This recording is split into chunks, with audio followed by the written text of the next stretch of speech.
तो अभी मुझे बात की है कि नीचे आबू रोड से लेकर माउंट आबू तक मकान ही मकान, क्या ये कोई आत्मा रूपी मकानों की बात की है या कोई जड़ मकान की बात? आत्मा को मकान की दरकार है। आत्मा जब शरीर धारण करे, जड़ शरीर धारण करती है आत्मा, तब मकान बनाती है या सिर्फ आत्मा बनाती है? जड़ शरीर धारण करती है वो। हाँ, बाकी ऐसा भी नहीं है कि मकान का अर्थ कोई संगठन है। वहां एक ही संगठन होगा या अनेक संगठन होंगे? कहाँ? माउंट आबू में एक ही संगठन होगा। तुम बच्चे परमधाम को साकार सृष्टि पर उतार लेंगे तो साकार सृष्टि पर कौन सा स्थान होगा जहां साकार परमधाम बनेगा? है माउंट आबू ही तो होगा। और माउंट आबू में साकार परमधाम बनेगा तो परमधाम में जो आत्माओं का झाड़ है उसमें एक ही संगठन देखने में आता है या अनेक संगठन नंबरवार देखने में आते हैं? तो सभी एक जैसी होगी। रहती तो है एक जैसी, बिंदी बिंदी आत्माएं हैं, लेकिन जो परमधाम में आत्माओं का संगठन दिखाया है और उनके मुखिया दिखाए हैं वो अलग अलग मुखिया हैं कि एक ही प्रकार के संगठन हैं? अलग अलग संगठन हैं, उनके अलग अलग मुखिया भी दिखाए हैं। इसका मतलब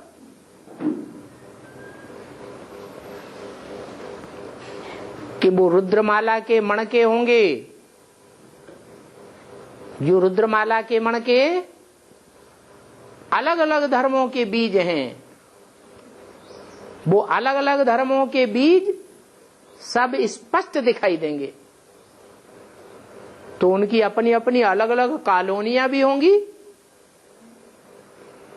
कि एक ही कॉलोनी होगी? कॉलोनियां भी अलग अलग होंगी। सब नजदीक होंगे एक के या नंबरवार नजदीक होंगे? नंबरवार नजदीक होंगे, नंबरवार दूर होंगे। जो झाड़ दिखाया है उल्टा आत्माओं का, उसमें ऊपर लक्ष्मी नारायण सबसे नजदीक, उनका जो सारा ग्रुप है सूर्यवंशी, वो आत्माओं का संगठन अलग दिखाया है सबसे ऊंची स्टेज में। फिर नीचे नंबरवार और धर्म पिताएं दिखाए हैं। वो जो नंबरवार धर्म पिताएं हैं उनके सबके अलग अलग अपने अपने संगठन रूपी किले हैं। तो ये सब होगा। जो और धर्मों के बीज हैं वो आखिरी जन्म में अपने धर्म वालों से जाकर के मिलते हैं या नहीं मिलते हैं? हैं? मिल जाते हैं। जब उन बड़े बड़े महल मानिया अटारियां बना के बैठे हुए हैं विदेशों में, करोड़पति नहीं आरंभपति बैठे बने बैठे हुए हैं, और उन्हें जब पता लग जाएगा कि ये दुनिया भस्म होने वाली है और इस दुनिया में एक ही स्थान सेफ है अंत तक, तो अपना सारा पैसा कहां झोंक देंगे? माउंट आबू झोंक देंगे। तो महलमानियां अटारियां बन जाना कोई बड़ी बात है क्या? कोई बड़ी बात नहीं। अभी भी देखो 3 वर्ष के अंदर दिलवाड़ा के जो स्थान 10,000 में मिल रहे थे उनकी कीमत अब 10 लाख हो गई। कितना गुना कीमत बढ़ गई? ये दिन दूनी रात चौगुनी कीमत बढ़ती जाएगी। और माउंट आबू तो कोई बड़ा पहाड़ नहीं है, छोटा ही पहाड़ तो है। और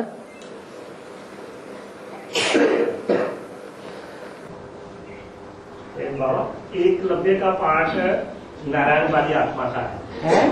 एक लब्बे का पाठ वो नारायण वाली आत्मा का है। तो उनको कौरवों का साथ देते हुए क्यों लिखाया गया? भारत इस समय पूरा नास्तिक है। तो नास्तिक जो हैं वो यादव संप्रदाय में है, कौरव संप्रदाय में है या पांडव संप्रदाय में?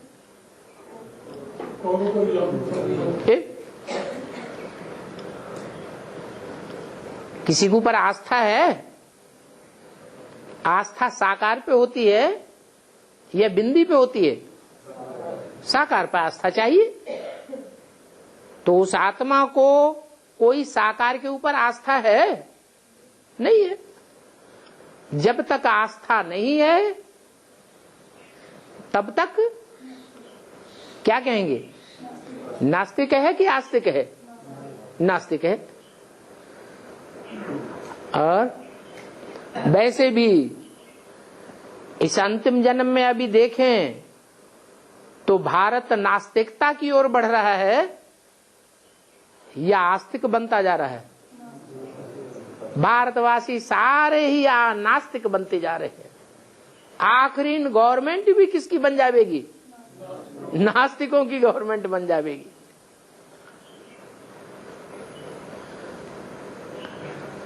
और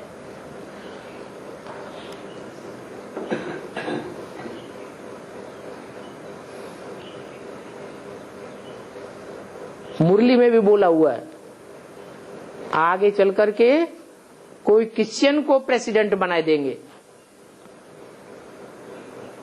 अभी तक तो मुसलमानों को ही बनाया, सिखों को बनाया, फिर क्या होगा अंत में? क्रिश्चियन को बना देंगे। क्रिश्चियंस के दो हिस्से हैं, दो पार्ट हैं मुख्य, एक नास्तिक और एक आस्तिक।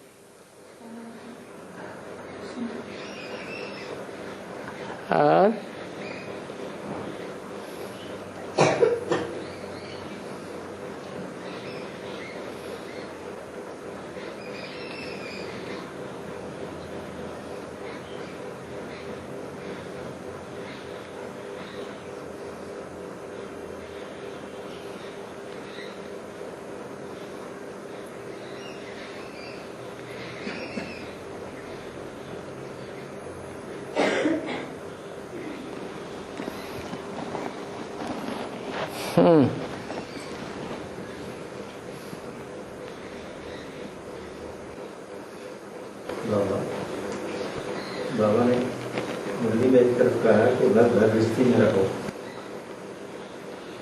घर धंधा करो, और दूसरी तरफ कहा है कि सब धंधों में है नुकसान।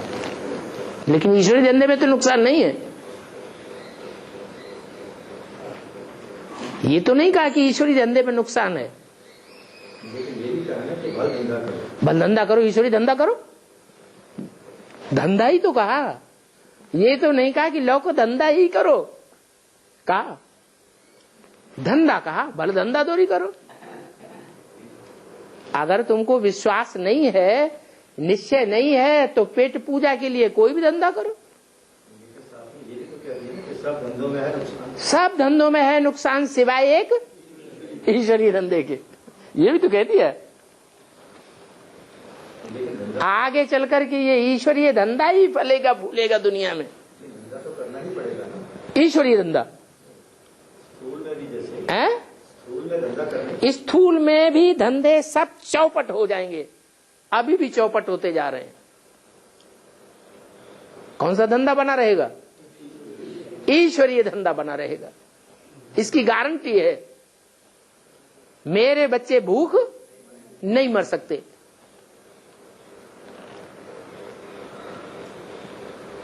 अकाल पड़ेगा, एक एक दाने के लिए तरसेंगे लोग, पानी की बूंद नहीं मिलेगा। लेकिन मेरे बच्चों के लिए गारंटी है, मेरे बच्चे भूख नहीं मरेंगे। और फिर जब बाप के बच्चे हैं तो जो बाप का धंधा सो बच्चों का धंधा।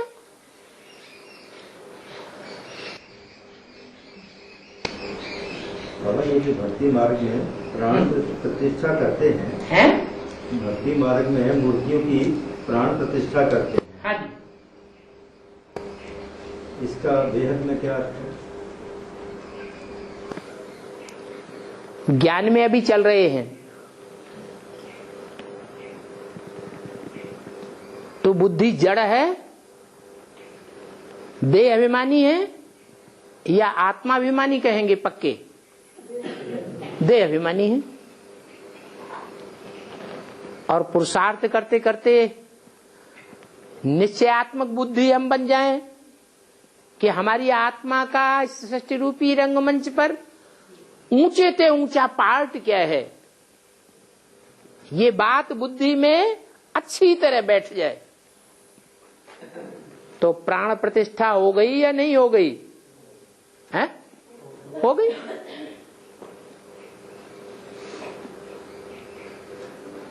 पहले मंदिर बनाते हैं, फिर मूर्ति बनाते स्थापन करते हैं, फिर उसमें प्राण प्रतिष्ठा करते हैं। और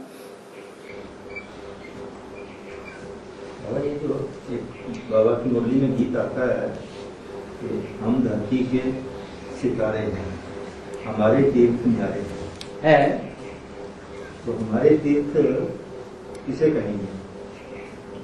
जो हमको पार लगाए। था माने स्थान, तीर माने किनारा। जो हमको एक किनारे लगा दे, किनारे पर लगा दे, ठिकाने पर पहुंचा दे, वो ही हमारा तीर्थ। संदेश देने वाला,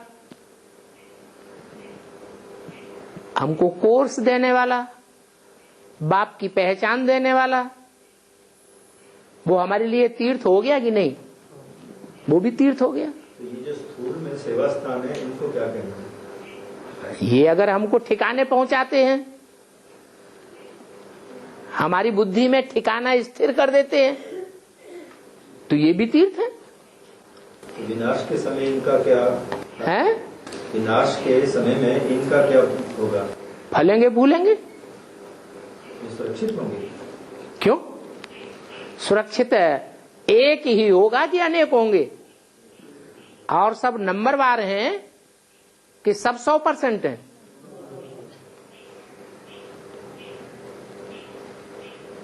कोई स्थान ऐसा है कि यहां सब सूर्यवंशी होंगे? कोई स्थान ऐसा है कि जहां सारे ही नास्तिक भरे पड़े हो? तो कौन ज्यादा स्थायी रहेंगे? जो सूर्यवंशियों का जखीरा होगा वो स्थायी रहेगा।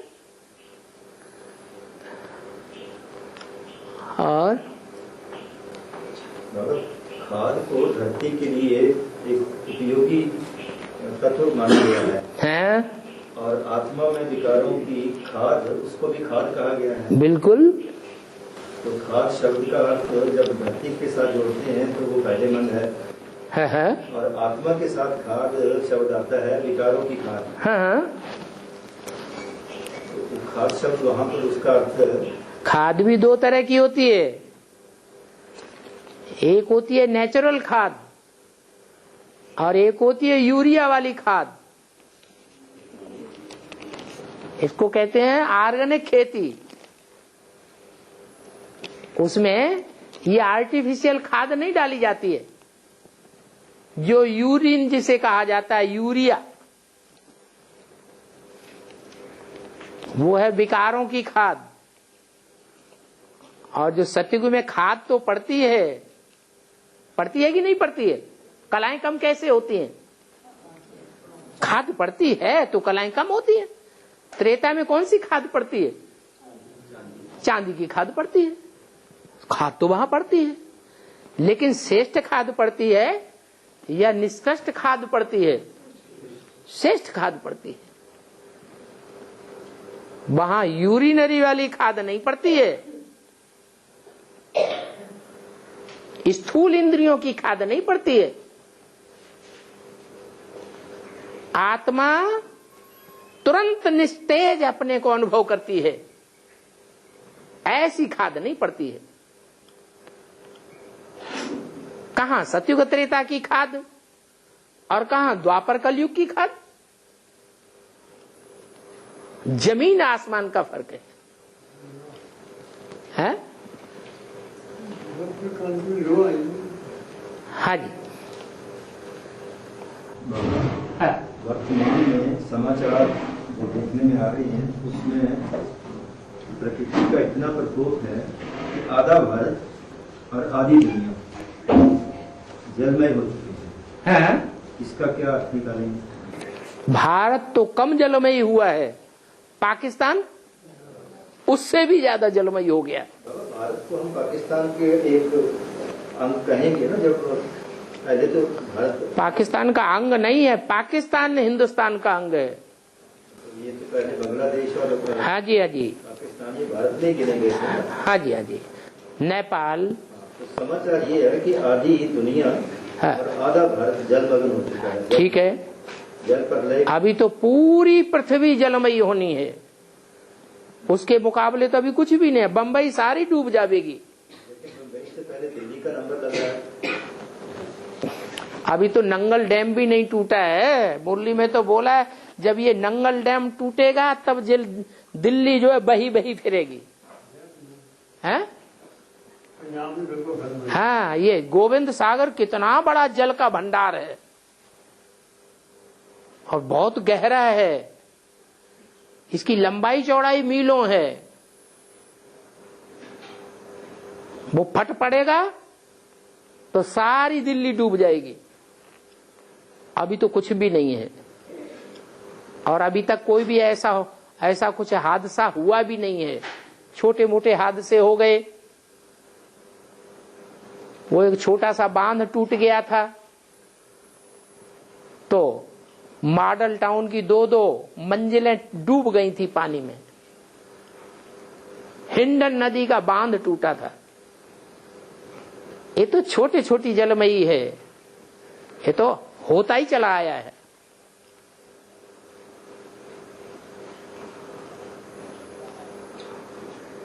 यमुना का विकराल रूप इस समय देखने में आ रहा है। हैं? ठीक है, अति होगी तभी तो अंत होगा।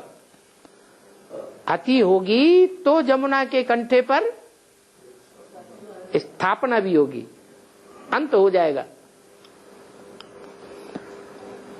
निधन शब्द और निर्धन शब्द, निधन बिगड़ा हुआ शब्द है। बाबा कहते हैं ना कि तुम अभी सभी निधन के हो। है, धनी धोरी कोई है ही नहीं।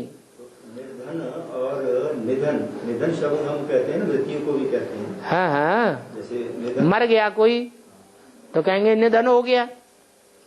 धनी धोरी मर गया, बच्चों का बाप मर गया, पत्नी का पति मर गया तो धनी मर गया, निधन हो गया।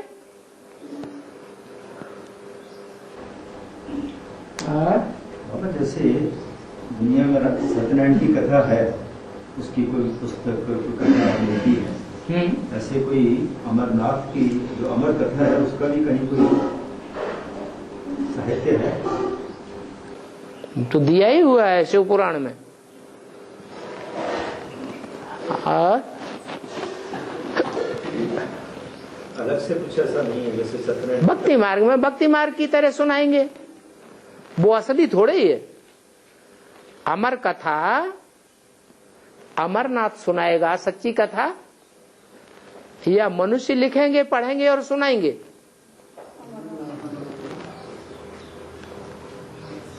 कहां से धुआं आने लगा? पार्वती को ज्ञान कब मिलेगा? है, पार्वती को ज्ञान किससे मिलेगा? पार्वती को ज्ञान किससे मिलेगा? पार्वती की भी कोई सास होगी कि नहीं होगी? है? अरे बड़ी माता कोई होगी कि नहीं, कि छोटी माता ही होगी? परिवार में एक बड़ी माता होती है, राजमाता, और एक होती है छोटी माता। तो कौन किससे डायरेक्शन लेता है? छोटी माता बड़ी माता से डायरेक्शन लेती है कि बड़ी माता छोटी माता से लेती है? छोटी माता बड़ी माता से डायरेक्शन लेती है।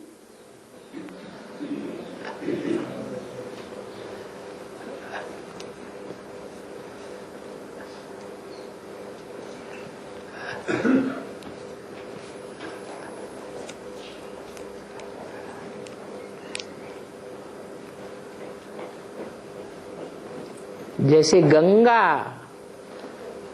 पतित पावनी है, भक्ति मार्ग में गायन है, तो गंगा पतितों को पावन बनाने वाली है या वास्तव में वैष्णवी शक्ति पतितों को पावन बनाने वाली है? हैं? कौन किसको पति से पावन बनाता है? जो पावन होगा वो पावन बनाएगा या जो खुद पतित होगा वो पावन बनाएगा? पावन ही पावन बनाएगा। तो गौमुख से गंगा निकली, वो तो रुद्रमाला के अंदर है, जिस गंगा का गायन है। लेकिन रुद्रमाला तो राजाओं की माला है या रानियों की माला है? राजाओं की माला है। ये तो जन्म जन्मांतर के पतित ही हैं, भले सन्यास धर्म के हो। गंगा भी कौन से धर्म की है? सन्यास धर्म की है। लेकिन रुद्रमाला के मणकों को भी पावन बनाने वाला कौन है? माता गुरु बिगर उद्धार हो न सके। तो रुद्रमाला के मणकों के लिए भी कोई पावन ही चाहिए, जन्म जन्मांतर का पावन चाहिए, जिसके लिए बोला विजयमाला का आवाहन करो।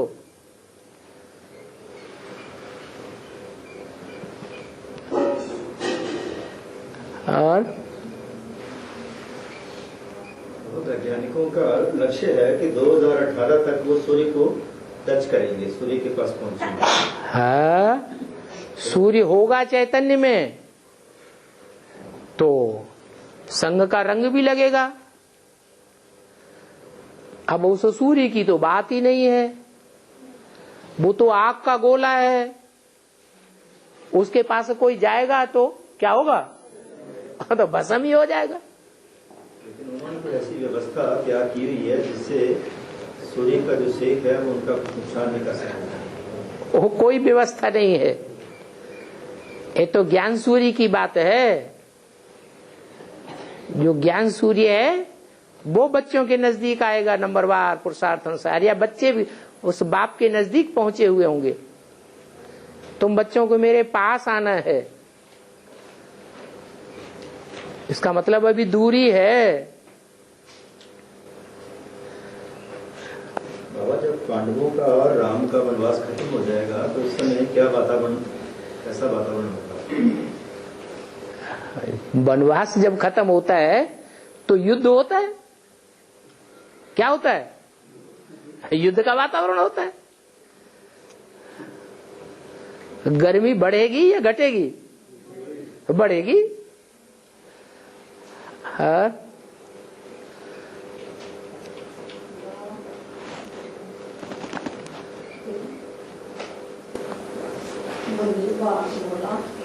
जोर से बोलो।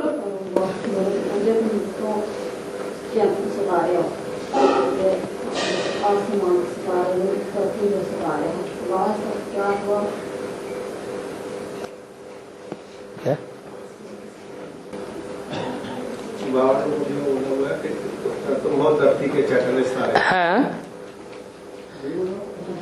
हाँ, तो हाँ, वो है आसमान के सितारे, वो है जड़, और तुम हो धरती के सितारे। वो भी ऊंची स्टेज में चमकते हैं, और तुम भी जब ऊंची स्टेज पकड़ लोगे तो सारे संसार में तुमको भी लोग ऊंची नजरों से देखेंगे। तुम धरती के सितारे हो, तुम चैतन्य हो और वो जड़ सितारे हैं।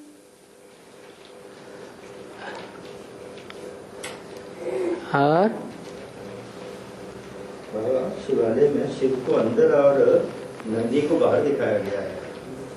नहीं, अंदर भी दिखाते हैं, नाली के बिल्कुल सामने ही दिखा देते हैं। जो शिवलिंग का क्या नाम आधार बना हुआ होता है ना, जैसे पार्वती कहते हैं जलाधरी, उस जलाधरी की जो नाली बनी हुई होती है उसके सामने भी दिखाते हैं।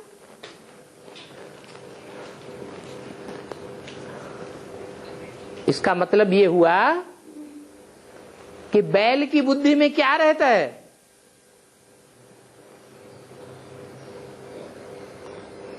अरे वो किसके सन्मुख है?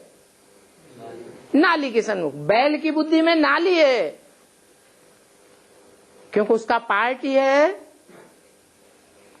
जब तक बैल बुद्धि है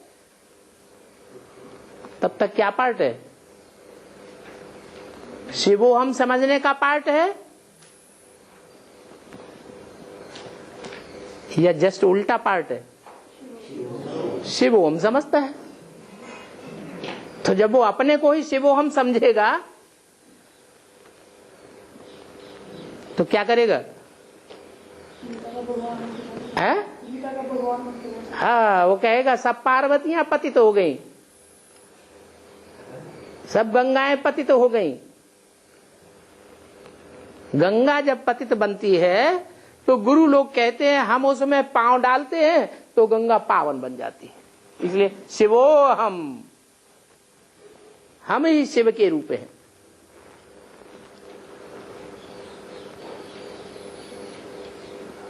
वो पार्ट भी ब्रह्मा की आत्मा बजाती है।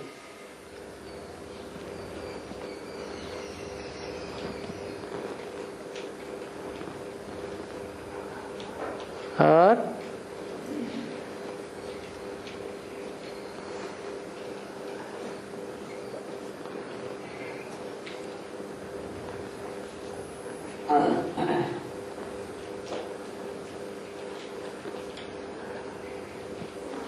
हाँ, ने कहा कि तीसरी की कथा जो है वो कन्याएं करती है। हाँ, तीसरी अनेत्र खुलने की कथा ये कन्याओं के लिए खास गाई हुई है। ये कथा है क्या? कन्याकुमारी है कौन है? खास कन्या कौन है? छोटी माँ। तो वो ये कथा करती है, भक्ति मार्ग में करती है, तो ज्ञान मार्ग में भी ये कथा होगी। उसके लिए खास गाई हुई है। तीसरा नेत्र खोले तो हमारा काम बने। एक तरफ स्थापना होगी, वैष्णवी पार्ट क्या है? स्थापना हो तभी तो पालना हो, तब वो प्रत्यक्ष हो। तो एक तरफ स्थापना के नजारे और दूसरी तरफ विनाश के नजारे नगाड़े। तो तीसरा नेत्र खुलेगा तब विनाश होगा, या बंद बना रहेगा तो विनाश होगा? खुलेगा तब विनाश होगा।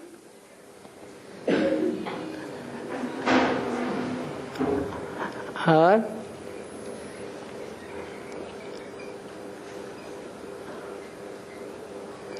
किसका नेत्र खुलेगा? है? अरे वो नेत्र किसका खुलेगा? उस नेत्र का नाम क्या है? शिव नेत्र। पहले बंद, फिर काम दहन जब दिखाते हैं तो क्या कर होता है? खुल जाता है। वो काम विकार की दुनिया ही भस्म हो जाती है। आसाराम बापू मणिमहेश की यात्रा पे गए थे। कहाँ? मणिमहेश। मणिवेश कहाँ पर है? हिमाचल में पड़ता है। हिमाचल में। हाँ, तो उन्होंने एक बयान दिया था कि मणि जो है वो मेरे माथे में ही है, जिसका बहुत बवाल हो गया था। है? इस बयान के ऊपर बहुत बड़ा बवाल हो गया था। होगा ना बवाल। लेकिन क्या मस्तक में आत्मा को मणि नहीं कहेंगे? है? हर आत्मा जो है मस्तक में मणि के रूप में विराजमान नहीं है। हर मनुष्य सर्प है या नहीं है? हर मनुष्य सर्प है। क्या हर सर्प के मस्तक में मणि होती है? होती है? नहीं होती है, तो झूठी बात है ना। बाबा क्या ये सचमुच में मणि होती है किसी सांप में? हाँ, होती है। तो इसको किसी ने हासिल भी किया होगा। मणिधर कहा जाता है। स्कूल में जैसे किसी सांप में मणि अगर हो तो सपेरा उसे हासिल करेगा ही करेगा। मिलता ही नहीं है, हासिल कहां से करेगा? जैसे एक मुख वाला रुद्राक्ष नहीं मिलता है, ऐसे ही मणिधर सर्प भी नहीं मिलता है।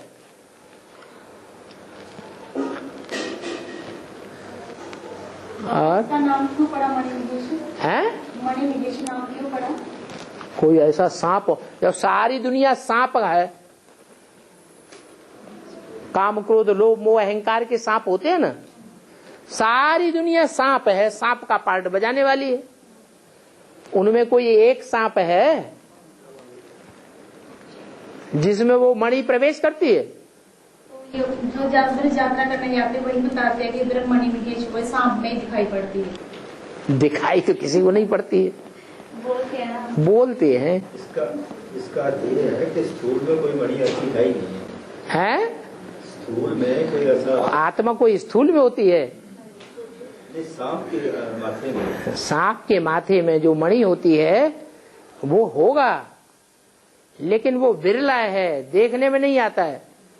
अभी तक ऐसी मणि किसी के हाथ नहीं लगी है जो मार्केट में जाके किसी ने बेची हो। और बाबा सरयू नदी का क्या बेहद में क्या है? सरयू नदी का सर माने क्या है?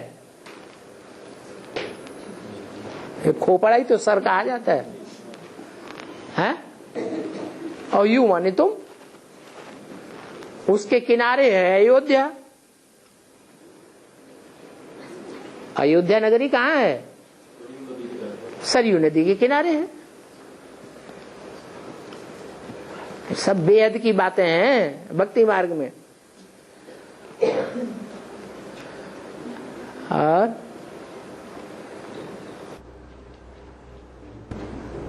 बाबा सही प्रवृत्ति किसे कहेंगे? आत्मा और प्रवृत्ति मार्ग, प्रवृत्ति मार्ग। हाँ। आत्मा और शरीर की, या स्त्री पुरुष की, या रुद्रमाला और विजयमाला की, हाँ, इनमें से श्रेष्ठ प्रवृत्ति कौन सी? रुद्रमाला है आत्माओं की माला, और विजयमाला है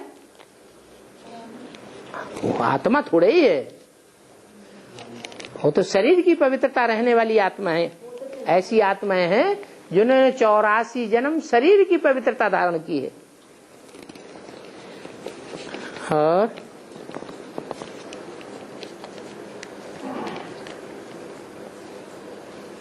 बाप कहते हैं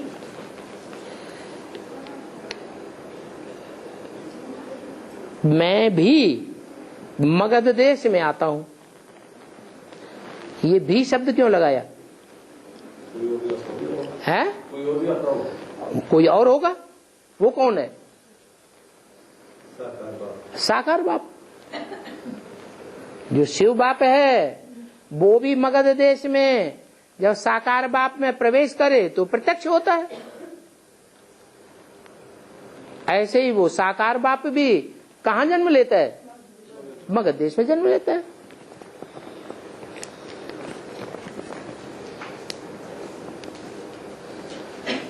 ब्रह्मा सरस्वती तो संपूर्ण अभी तक बने नहीं।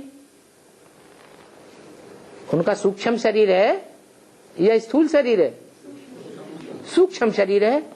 तो सूक्ष्म शरीर वाले को सूक्ष्म शरीर का बंधन है या नहीं है? हैं? बंधन है। जब बंधन है तो संपूर्ण है, या बंधन मुक्त है तो संपूर्ण है? बंधन मुक्त हो जाए तो संपूर्ण है। तो ब्रह्मा सरस्वती की आत्माएं तो बंधन मुक्त अभी नहीं है, सूक्ष्म शरीर का बंधन है। उनको फिर देवात्मा क्यों कहते हैं?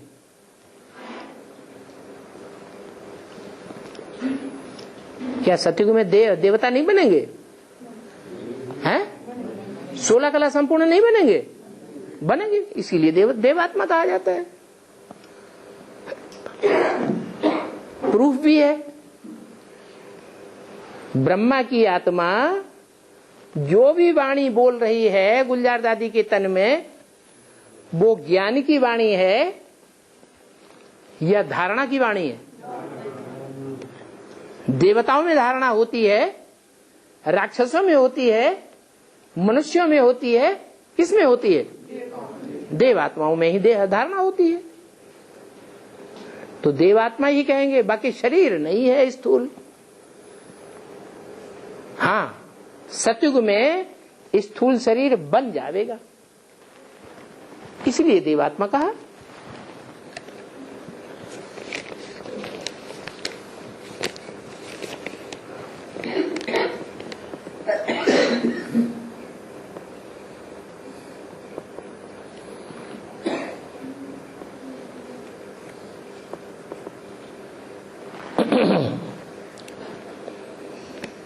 बाबा ने बोला है विशेष बॉम्बे और दिल्ली में आदि रतन ज्यादा है। इसका मतलब क्या है?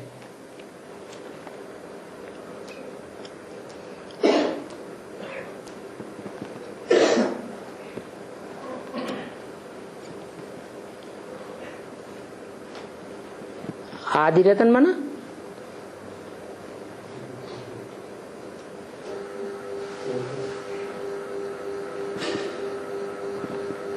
जब भक्ति मार्ग शुरू होता है तो आदि में कौन सा मंदिर बनता है? हैं? सोमनाथ मंदिर बनता है। सोमनाथ मंदिर के लिए बोला है। वहां सभी सोमनाथ नहीं। अब ये तो पता चल गया कि जो सोमनाथ है वो रुद्रमाला से है, और सोमनाथ नहीं कहां से है? विजयमाला से।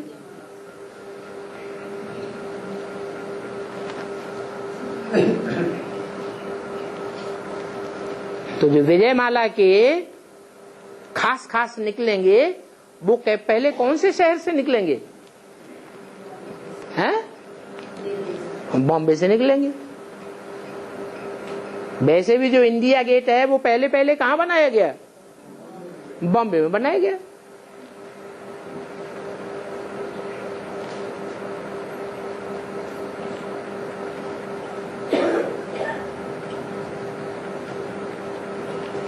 वो स्थूल इंडिया गेट किसकी यादगार में बना? कौन आई थी? महारानी विक्टोरिया। विक्टरी का अर्थ क्या है? जीत, विजय पाने वाली। वो है हद की विक्टोरिया। विदेश में पलती या स्वदेश में पलती? विदेश में पलती। विदेश से आती, समंदर के रास्ते से आती। ये है बेहद की विक्टोरिया, विजयमाला की हेड।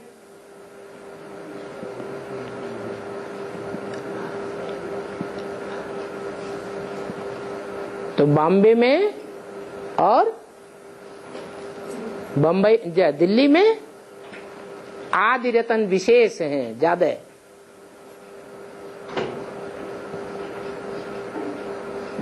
और दूसरी बात क्या बताई? बंबई है विनाशकारी और दिल्ली है स्थापनाकारी। इसका मतलब विनाश बाप कराते हैं, करते हैं, या शक्तियों के द्वारा कराते हैं? शक्तियों के द्वारा कराते हैं। तो बंबई से ऐसी शक्तियां निकलेंगी पहले पहले, जो विजयमाला के आदि होंगे।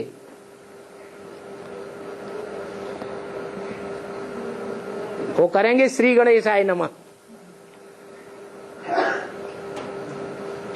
शुरुआत वहां से होगी। तब जब सरेंडर हैंड से वहां से निकलेंगे तो ब्राह्मणों की दुनिया में विनाश होगा कि नहीं होगा? जो उनको कंट्रोल करने वाले हैं, दुर्योधन दुशासन, उनको गुस्सा आएगा कि नहीं आएगा? और जब गुस्सा आएगा तो उल्टे पलटे काम करेंगे या नहीं करेंगे? उल्टे पलटे काम करेंगे, लिहाजा विनाश हो जाएगा। दिल्ली है स्थापनाकारी। स्थापना भी बाप का नाम तो है कि बाप ने राजधानी स्थापन की, लेकिन कराते किसके द्वारा है? उसमें भी शक्तियां विशेष हैं। कोई रुद्रमाला की कन्याएं माताएं विशेष हैं जो निमित्त बनती है और स्थापना का कार्य संपन्न होता है। जिसके लिए बोला है, एक तरफ स्थापना की नजारे और दूसरी तरफ विनाश के नगाड़े। तो जहां विनाश के नगाड़े ज्यादा बजेंगे, पहले पहले बजना शुरू होंगे, उस शहर का नाम क्या रख दिया है? बॉम्बे। हर हर बम बम।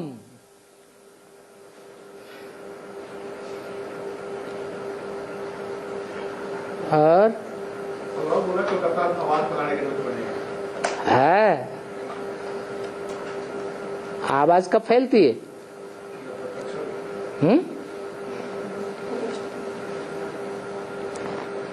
आवाज फैलती कब है? आज के जो अखबार हैं वो अच्छी बातों को ज्यादा उछालते हैं या खराब खबरों को ज्यादा उछालते हैं? महाकाली का काम क्या है? महाकाली क्या काम करेगी? विनाश करेगी। तो जब विनाश करेगी तो बाहर की दुनिया में विनाश करेगी कि पहले घर के अंदर विनाश करेगी? झाड़ू लगाएगी, घर के अंदर झाड़ू लगेगा। जो कीड़े मकोड़े हैं वो सारे ही झड़ जाएंगे।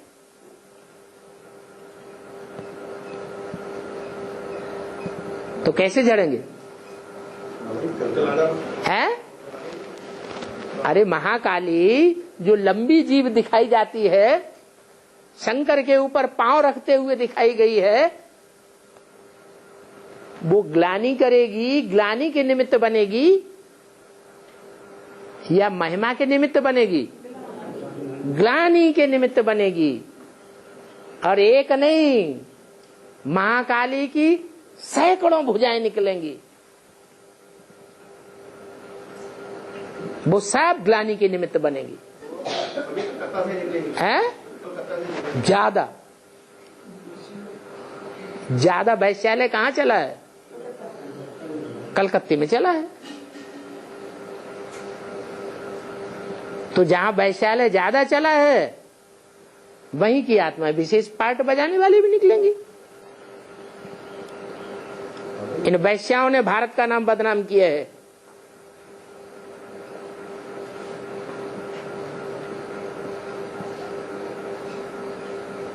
तो नाम बदनाम करने वालों में निमित्त कौन बनेंगे खास?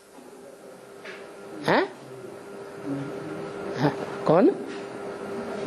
अखबार वाले, टीवी वाले, रेडियो वाले, जितने भी साधन हैं आज की दुनिया के, मीडिया वाले, वो सब आवाज फैलाएंगे। बस प्रत्यक्षता हो जाएगी।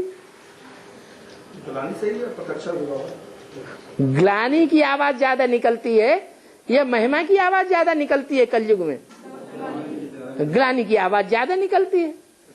तो कलंकीधर पहले प्रत्यक्ष हो या नारायण पहले प्रत्यक्ष हो? पहले का कलयुग का कलंकीधर या सतयुग का नारायण? पहले कलंकीधर।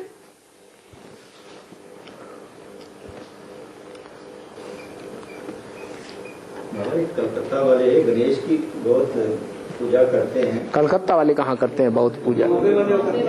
हैं? बम्बई वाले गणेश की ज्यादा पूजा करते हैं और कलकत्ते वाले देवियों की ज्यादा पूजा करते हैं।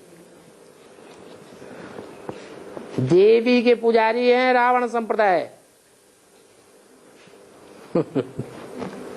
गणेश की मूर्ति को देख करके उनको रत्ती भर भी ख्याल नहीं आता कि ऐसा कोई हो सकता है जिसको इतना मान देते हैं इतना। तो महाकाली की मूर्ति को देख करके क्या ख्याल आता है?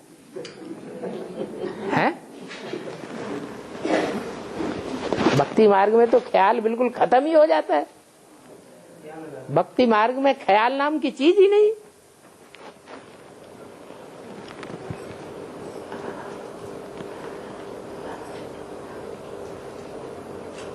आठ की माला क्रिश्चियन लोग उठाते हैं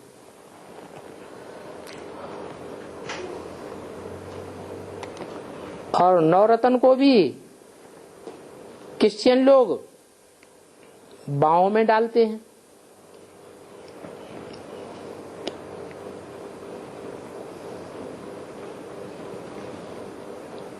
तो सतगुरु का पाठ, अच्छा ये अगला प्रश्न है।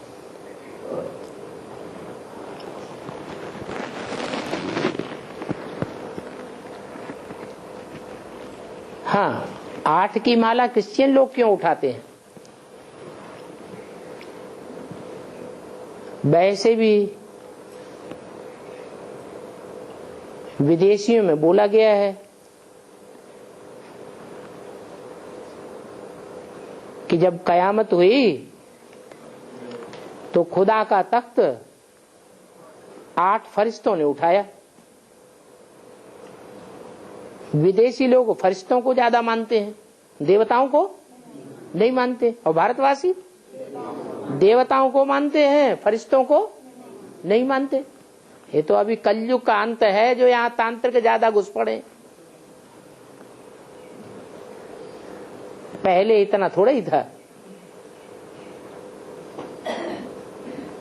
तो दुनिया में जो प्रत्यक्षता की शुरुआत होती है, बाप प्रत्यक्ष होता है, उस प्रत्यक्षता में स्वदेशी निमित्त बनते हैं या विदेशी निमित्त बनते हैं? विदेशी निमित्त बनते हैं। तो विदेशी जैसे बाप को पहचानते हैं पहले, तो बाप समान बच्चों को भी पहले कौन पहचानेंगे?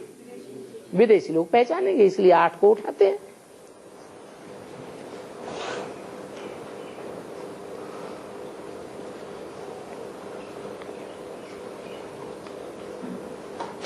सतगुरु का पाठ कब से शुरू होता है? क्या लक्ष्मी आने के बाद सतगुरु का पाठ शुरू होता है?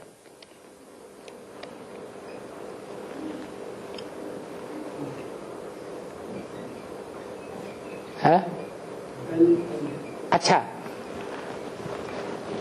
सतगुरु का विशेष गायन कौन से धर्म में है? सिख धर्म में विशेष गायन है। ऐसे तो भारतवासियों में भी है, सतगुरु निंदक ठौर न पावे, लेकिन सिखों में विशेष गायन है। तो सिख धर्म में ब्राह्मणों की दुनिया में मुख्य आत्मा कौन है? जगदम्बा, जिसके लिए अव्यक्त वाणी में बोला कि पंजाब की धरणी कन्यादान में सबसे आगे गई। और उस समय बोला जब जगदम्बा रंगमंच पर आ गई ब्राह्मणों की दुनिया में।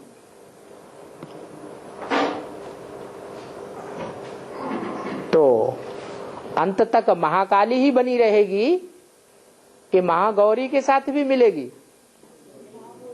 है महागौरी के साथ भी मिलकर के एक हो जाएगी। महालक्ष्मी का भी पार्ट होगा। लक्ष्मी और महालक्ष्मी दोनों मिलकर एक स्वभाव संस्कार की बन जाएंगी।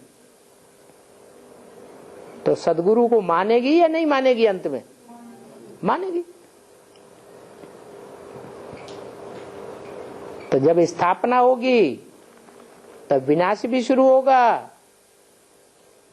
तो सदगुरु का पार्ट भी प्रत्यक्ष होगा।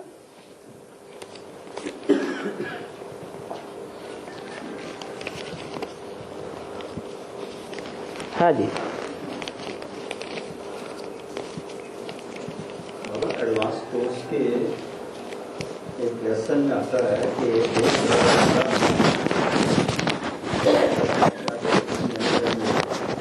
सतयुगी राधे कृष्ण, ये किसने कह दिया? और 2036 ना 2036 में वो 18-20 साल के हो जाएंगे। ये किसने कह दिया कि 2018 में राधा कृष्ण का जन्म होगा साकार में? कोर्स में सवाल ही पैदा नहीं होता।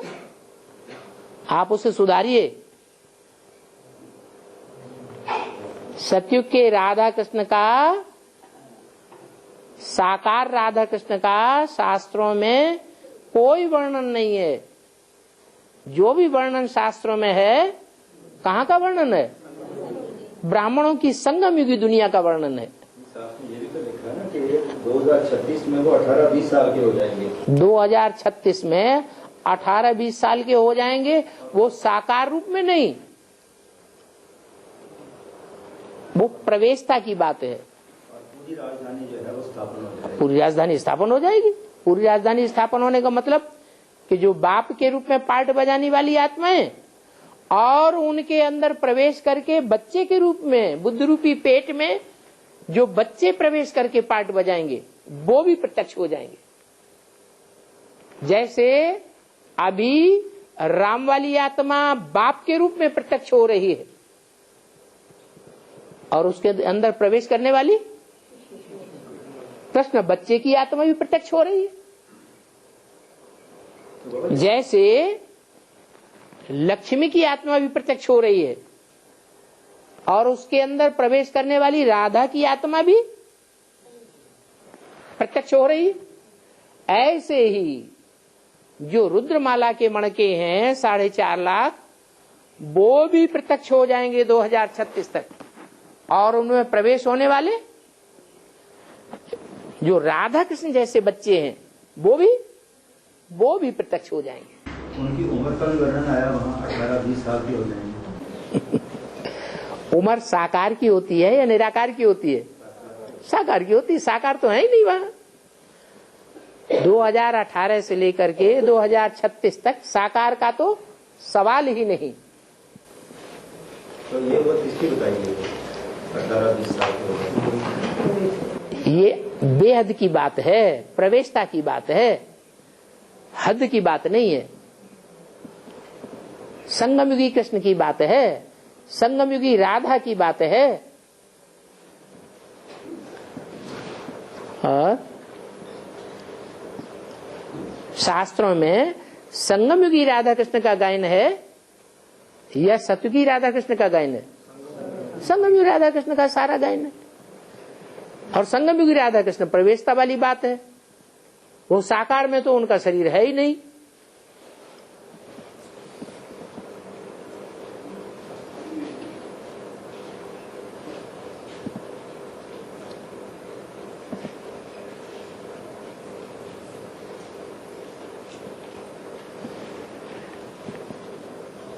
संगम की राधा कृष्ण ब्रह्मा और सरस्वती को ही कहेंगे।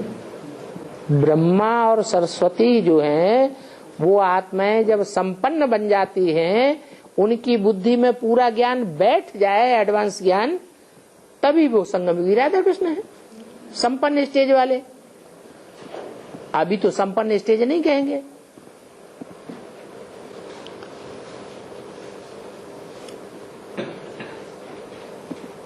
अभी तो भक्ति मार्ग चालू है। ब्राह्मणों की दुनिया में। भक्ति मार्ग माने परमात्मा सर्वव्यापी है। सर्वव्यापी के पॉइंट मूल में घुसा हुआ है शिवोहम। अगर शिवोहम उड़ जाए तो परमात्मा सर्वव्यापी भी उड़ जाए। तो ये शिवोहम कहने वाला मूल कौन है? ब्रह्मा की सोल।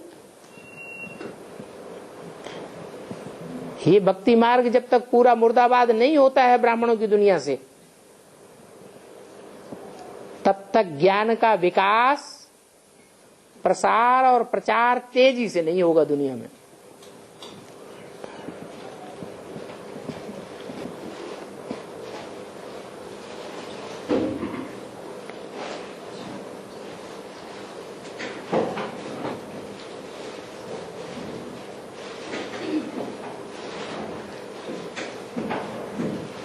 छिहत्तर में बाप की प्रत्यक्षता विदेशियों के द्वारा हुई। वो विदेशी बीज रूप आत्माएं हैं, पूरे 84 जन्म लेने वाले। तो वो बाद में तो नहीं आते हैं, है? जो आदि में आते हैं वो बाद में नहीं आते हैं।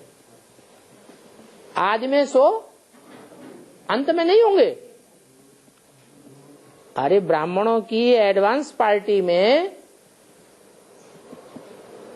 जो आदि में थे वो अंत में प्रत्यक्ष नहीं होंगे, हैं?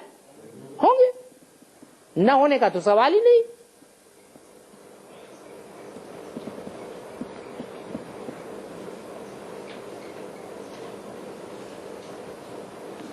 वो विदेशी अंत में भी होंगे, अंत में भी बाप को प्रत्यक्ष करेंगे। आदि में भी थे तो आदि में भी बाप को प्रत्यक्ष किया। है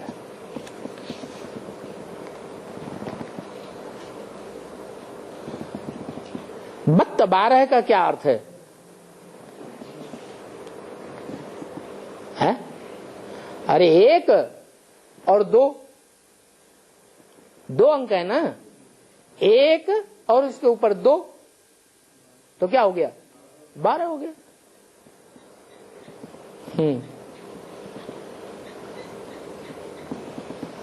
और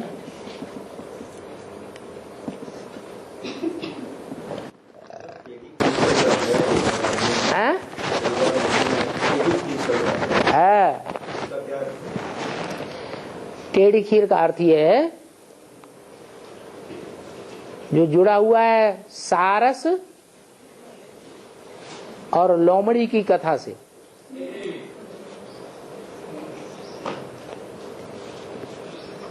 लोमड़ी ने सारस को निमंत्रण दिया कि हमारे यहां आकर के भोजन करो, तो उसने खीर पकाई। वो खीर उसने थाली में डाल दी। सारस जेवने आ गया। अब वो क्यों ऐसे ऐसे करे और वो ऊपर तक जा ही नहीं रही है।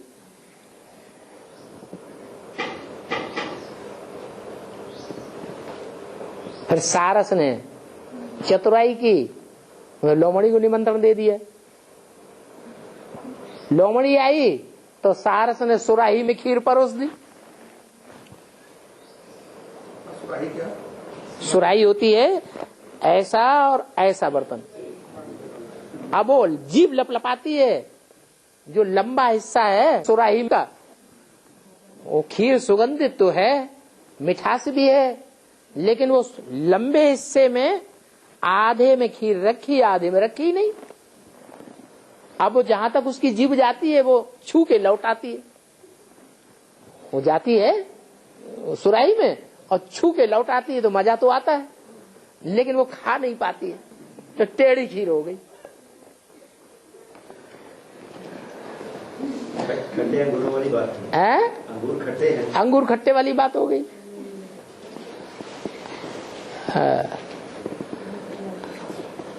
और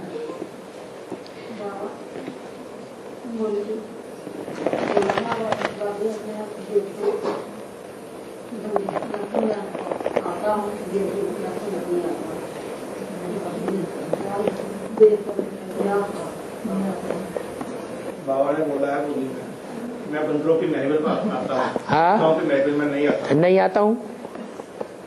हाँ देवताओं की महफिल में नहीं आता हूँ, मैं बंदरों की महफिल में आता हूँ। हाँ तो इसका अर्थ बेसिक में ही समझा दिया था। बेसिक में इसका अर्थ ये समझाया था कि बंदरों में जितने विकार होते हैं, जितने भी जानवर होते हैं, उन जानवरों में सबसे ज्यादा 5 विकार बंदर की जाति में होते हैं। काम विकार इतना ज्यादा होता है कि उसे बिल्कुल शर्म नहीं आती है। एकदम ऊंचे स्थान पर पेड़ की चोटी पर जाकर के विकार भोगता है, जो सब कोई भोगे। बाबा कहते हैं अंत में मनुष्यों की यही हालत हो जाएगी। क्या? हुजूम के सामने लोग विकार भोगने लग पड़ेंगे, कोई कुछ नहीं कहेगा। ऐसे मनुष्य विकारी हो जाएंगे। ऐसे बंदरों की महफिल में मैं आता हूं। तो इसका मतलब बाद में तो ऐसे बंदरों की दुनिया बनेगी सो बनेगी ही, लेकिन पहले शुरुआत करने वाले कौन हैं? दुनिया की बीज रूप आत्माएं या दूसरी आत्माएं? बीज रूप आत्माएं हैं यहाँ। वो बीज रूप आत्माएं अति की निर्विकारी भी बनती है संगम युग में, पुरुषोत्तम संगम युग में, और कलयुग के अंत में पहले पहले अति की विकारी भी बन जाती है। बंदरों की महफिल बताया, ये नहीं कहा मैं बंदरियों की महफिल में आता हूं। क्या बोला? बंदरों की महफिल में आता हूं। बंदर और बंदरिया दोनों के बीच में ज्यादा विकारी कौन देखने में आता है? हैं? बंदर है? बंदरिया नहीं, बंदर। बंदर ज्यादा विकारी होता है। तो ये रुद्रमाला के जो मणके हैं ना, ये पुरुष हैं या स्त्री चोला है? वो स्त्री है स्वभाव संस्कार से, पुरुष हैं। ये स्वभाव संस्कार से जन्म जन्मांतर के पुरुष हैं। इन्होंने पुरुष जन्म भी ज्यादा लिए हैं। ये इतने विकारी हैं जन्म जन्मांतर के, जितने विकारी दुनिया में और कोई नहीं होते। भारत के राजा हैं जितने विकारी बने, उतने और कोई विकारी नहीं बने दुनिया में। इस्लामियों में भी 3-4 स्त्रियां रखने का प्रावधान है। इनका तो कोई हिसाब ही नहीं, हिस्ट्री में नूद है। वो ही राजा बनने वाली आत्माएं अभी अंतिम जन्म में आकर के बंदर बंदरियों जैसा चोला उनको मिला है, तमो प्रधान, जो अति का विकारी है। इसलिए बेसिक वाले जो सन्यासी हैं ना, उनको मौका मिल गया है बोलने का। ये ऐसे ऐसे हैं, वो वैसे वैसे हैं, ऐसे करते हैं, वैसे करते हैं। उनको ये बुद्धि में ही नहीं आता कि भगवान आकर के बंदरों को ही मंदिर लायक बनाते हैं। निजाम कौन हुए? निजाम, हाँ, ये कौन हुए? निजाम भी कोई बंदर होगा। उसकी 500 रानियां थी। हाँ, हैदराबाद में राजी था ना। हाँ, तो उसने 500 शादियां की हुई थी। 500 रानियों के साथ शादी की थी। हाँ, क्यों नहीं की होगी? शादी क्या है होता है? बाबा ने तो बोला विकार में जाना माने शादी। पकड़ लाए तो ले, वो शादी कर ली। राजा तो कुछ भी करे, कोई क्या कहेगा?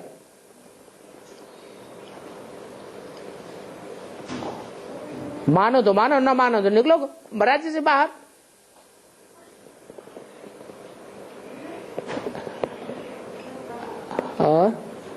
और टेढ़ी खीर का देहात में क्या?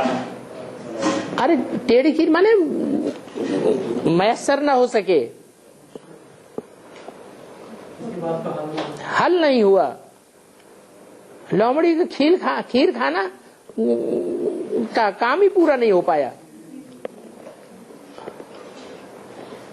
जैसे सारस को खीर टेढ़ी हो गई है तो थाली में सीधी सीधी पड़ी हुई, देखो उसको मैसर नहीं हुई।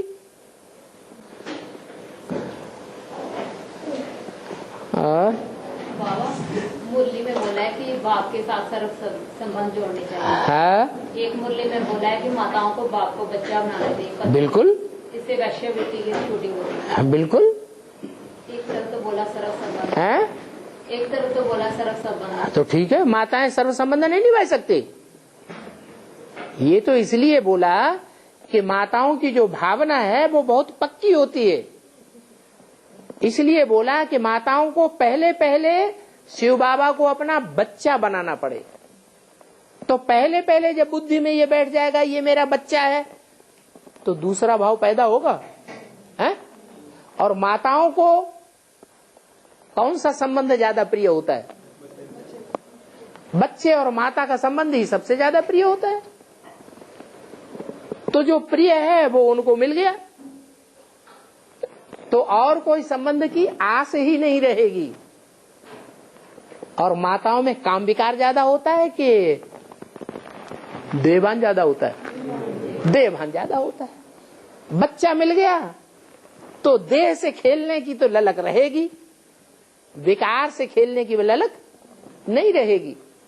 इसलिए दोनों फायदे हैं।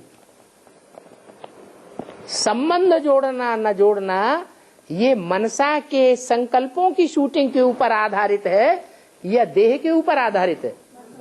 मनसा के संकल्पों की शूटिंग के ऊपर आधारित है। वो मनसा के संकल्प भी पवित्र बने रहे और फिर शूटिंग के हिसाब से संसार में जो ग्लानि है वो भी ना होने पाए, पति भी प्रसन्न रहेगा, वैश्यावृत्ति की शूटिंग भी नहीं होगी। तो अच्छी बात बाबा ने बताई या बुरी बात बताई है? अच्छी बात बताई। तो ये साकार संबंध है, साकार में संबंध होना चाहिए। साकार में संबंध होना चाहिए। निराकारी संबंध, संबंध जो है वो संगम युगी ब्राह्मणों की दुनिया में मनसा के आधार पर शूटिंग हो रही है या शरीर के आधार पर शूटिंग हो रही है? मनसा के आधार पर सारी शूटिंग हो रही है। तो उसके लिए तो मना तो नहीं किया। क्या सत्युग में संबंध नहीं होंगे? संबंध तो होंगे। माँ बेटे का संबंध वहां नहीं होगा? होगा। और बाबा, हाँ डायनासोर कौन से युग के थे? है?